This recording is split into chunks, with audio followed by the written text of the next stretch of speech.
dalam hati saja. Allahu Akbar. Ayatnya bebas. Dalilnya, ma min muslimin yuznibu dzamban. Kalau ada orang khilaf berdosa, summa yatatahhar, kemudian dia mandi bersuci atau berwudu atau bertayamum, summa yusalli rak'ataini, kemudian dia salat sunat 2 rakaat, summa yastaghfirullah, setelah itu dia beristighfar minta ampun kepada Allah, illa ghafarallahu lah, maka diampunkan Allah segala dosa-dosanya. Jadi tidak mungkin kita masuk ke dalam bulan yang suci dengan badan dan hati yang kotor. Maka dibersihkan semua dengan mandi taubat, salat sunat taubat, dan beristighfar. Rukun taubat itu 3. Yang pertama, an-nadamu fil qalbi, menyesal dalam hati. Yang kedua, al-iqraru bil lisani, dinyatakan dengan lisan. Astaghfirullahalazim alladzi la ilaha illa huwal hayyul qayyum wa atubu ilaih. Lebih bagus lagi sayyidul istighfar, Allahumma anta rabbi la ilaha illa anta khalaqtani wa ana abduka wa ana ala ahdika wa wa'dika mastata'tu a'udzubika min syarri ma sana'tu abu laka bi ni'matika alayya wa abu bi dhanbi faghfir li fa innahu la yaghfiru dzunuba illa anta. Setelah itu ghafarallahu lah, diampunkan Allah dosa-dosanya. Nah, taubat ini amat sangat penting. Taba yatubu taubat, lifullahu nafsan illa wus'aha. Allah tidak membebani kita lebih dari kemampuan kita. Ini yang pertama, taubat. Yang kedua,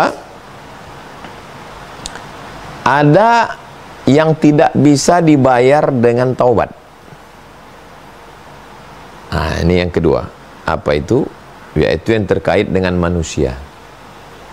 Jadi kalau kepada manusia, ya kita silaturahim. Silaturahim, datang, ngobrol, ngopi, minum. Nah, itu untuk, karena menangis pun kita di pintu Ka'bah terkait dengan masalah dosa kepada manusia. Kalau kepada Allah Subhanahu wa ta'ala dengan sholat sunat taubat, tapi kalau kepada manusia ini maka kita dengan cara minta ampun, minta maaf. Nggak bisa minta maaf melalui lisan, berat, ya minta melalui WhatsApp.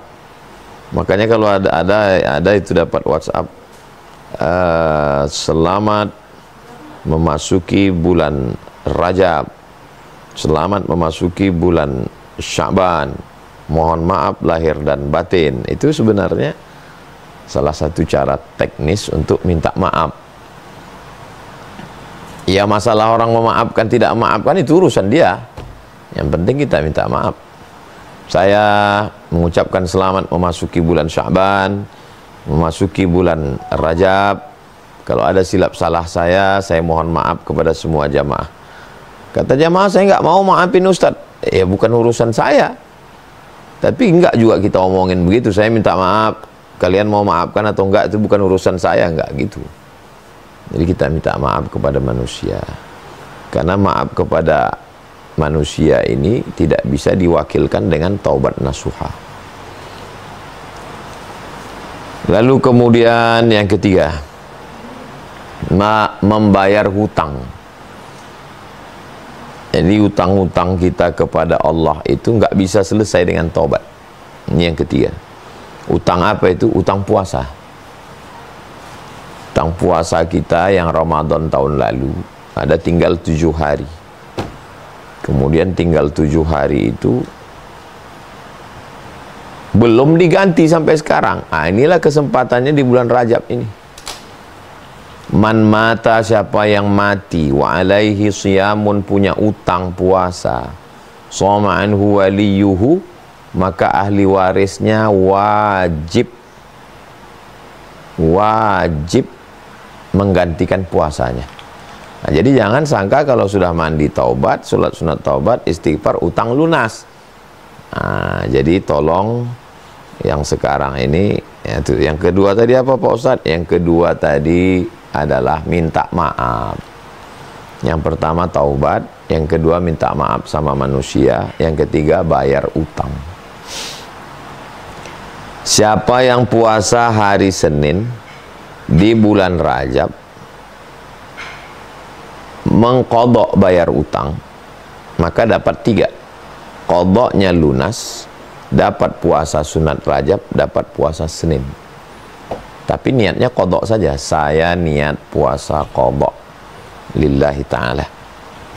Nah, ini kenapa saya sebut tadi 7 ya, karena saudari-saudari kita perempuan mungkin tinggal puasanya.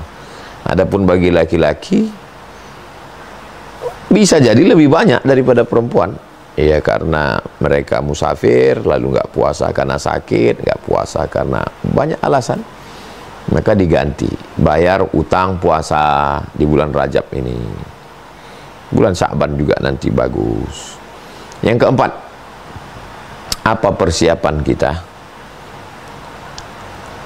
Ibadah kita ini dengan ilmu. Jadi kalau kita tidak tahu mana rukun, mana syarat, mana wajib, mana sunat, apa yang membatalkan, apa yang memakruhkan, apakah gosok gigi itu membatalkan puasa atau tidak, apakah kumur-kumur, apakah suntik. Maka yang keempat adalah ilmu tentang puasa.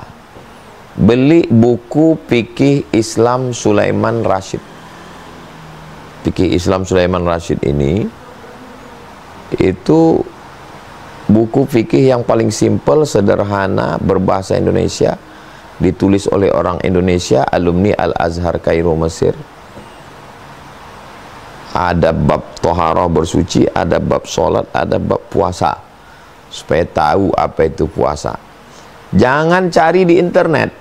Cari di internet ini nggak tahu, tiba-tiba masuk ke web Syiah, masuk ke web liberal, masuk, nggak tahu kita siapa penulisnya. Karena Google itu menyajikan apa yang kita mau.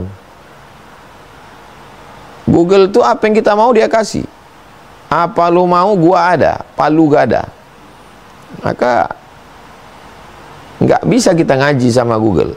Sekedar mencarikan informasi bisa, tapi untuk menyaring itu manusia. Nah, maka saya sarankan belajar fikih puasa. Tapi nanti setelah tahu dari Buya Yahya, Kiai Haji Idrus Ramli, Gus Baha,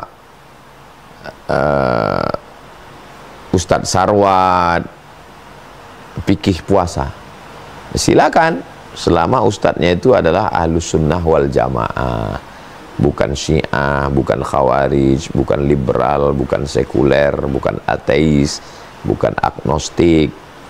Nah, maka silakan belajar fikih puasa. Tapi kalau bisa punya buku, supaya ketika kita terbentur kita bisa buka lagi. Simple bukunya itu, dan nggak ada urusan sama saya. Saya bukan resellernya, saya bukan penjual bukunya. Ini yang keempat. Yang kelima, apa yang perlu kita lakukan menjelang bulan puasa ini? Yang perlu kita lakukan menjelang bulan puasa ini adalah menghitung zakat. Saya bayar zakat menjelang atau di dalam Ramadan. Alasan saya 3. Yang pertama, mudah ngingatnya. Ingat Ramadan, ingat zakat. Karena kalau pakai Januari, Februari, Maret, April, nggak sesuai hitungannya.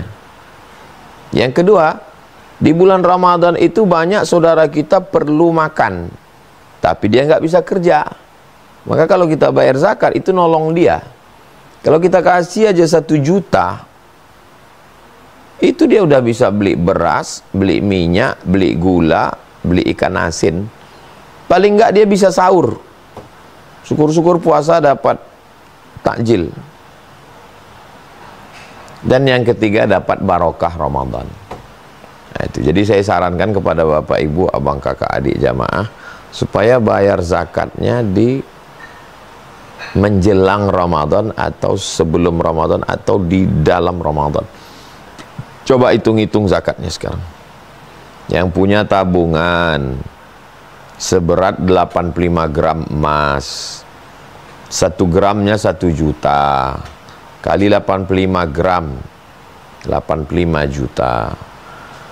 Tambah uang itu, uang ini 100 juta. Keluarkan zakatnya 2,5 juta.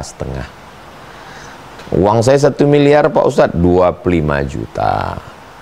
Uang saya 10 miliar Pak Ustadz, 25 juta kali 10, 250 juta. Itu sangat bermanfaat buat umat. Mereka ini bukan untuk kaya. Ada yang konsumtif, nenek-nenek, kakek-kakek, sudah tua, sebatang kara, nggak ada anak istri, nggak bisa kerja, hanya untuk makan. Berapalah makan mereka? Belikan beras, belikan minyak, telur ayam, sarden, serahkan. Di Ramadan, gula, kopi, teh, itu sudah tenang sekali mereka beribadah kepada Allah Subhanahu wa ta'ala. Poin yang keenam, siapkan budget Ramadan lebih dari budget luar Ramadan. Loh, ini Ramadan kan makannya dikit. Biasa makan pagi, makan siang, makan malam. Ini makan siang nggak ada. Kok malah budgetnya lebih? Tujuan nambah budget Ramadan, wahai bapak-bapak kepala rumah tangga, supaya istrinya nanti sore masak kolaknya. Di rumah berapa orang? 5. Bapak, ibu, anak 3. Buat 10. Yang kita makan tetap 5. Yang 5 lagi antar ke masjid. Fakir miskin, anak yatim, tetangga, kawan, sahabat. Nah, ini kita bisa berbagi begitu. Ini amat sangat baik sekali. Man fattara sha'iman, siapa yang bagi buka puasa kepada orang yang puasa. Kita ada takjil on the road, sahur on the road. Ini sebenarnya motivasi, sosialisasi, bagus dilanjutkan. Nah, ini berbagi ke jiran, ke tetangga, ke masjid, ke surau, ke langgar musola. Nah, makanya budgetnya kita tingkatkan. Kita nggak usah makan banyak-banyak. Karena yang namanya puasa ini bukan menahan selera lalu dibalaskan saat berbuka, bukan begitu. Tapi ini adalah untuk kita semua, supaya nanti pas saat kita berbuka, kalau makanan itu enak di tenggorokan kita, ya enak juga di tenggorokan saudara kita. Itulah makna bersaudara, itulah makna ukhuwah, itulah makna persaudaraan. Yang ke-7, yang terakhir, apa yang bisa kita lakukan? Latihan dari sekarang. Latihan puasa itu tadi yang qadha itu. Latihan bangun malam.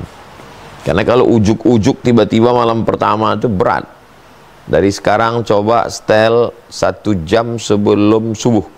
Kalau di Riau, kami di Sumatera ini subuhnya jam 5. Nah, coba setel bangun jam 4. Alah, bisa karena biasa.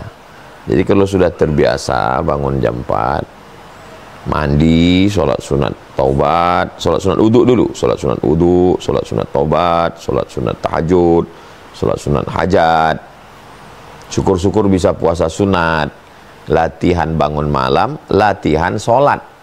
Karena nanti ada sholat tarawih. Kalau langsung pertama, oh berat sekali. Nah, tapi kalau mau latihan dulu, bagus. Latihan bangun malam, latihan sholat, latihan puasa, supaya nanti masuk lapangannya pas 1 Ramadan itu nggak kram. Sama seperti orang mau main bola. Main bola, tiba-tiba kaget dia karena nggak latihan dulu. Tapi kalau udah latihan dulu, maka insya Allah. Ini 7 persiapan, poin yang besar-besarnya aja. Nanti kelanjutannya kita akan bahas dalam dialog interaktif. Yang bisa menyampaikan langsung silakan, yang tidak kirim ke WhatsApp ke admin. Kita akan bahas dalam tanya jawab. Nah, saya kira itu pengantar dialog kita malam ini untuk jamaah Al-Syami. Saya serahkan kembali ke Al-Mukarram, moderator. Nanti kita lanjutkan dalam tanya jawab. Berkah selalu. Wassalamualaikum warahmatullahi wabarakatuh.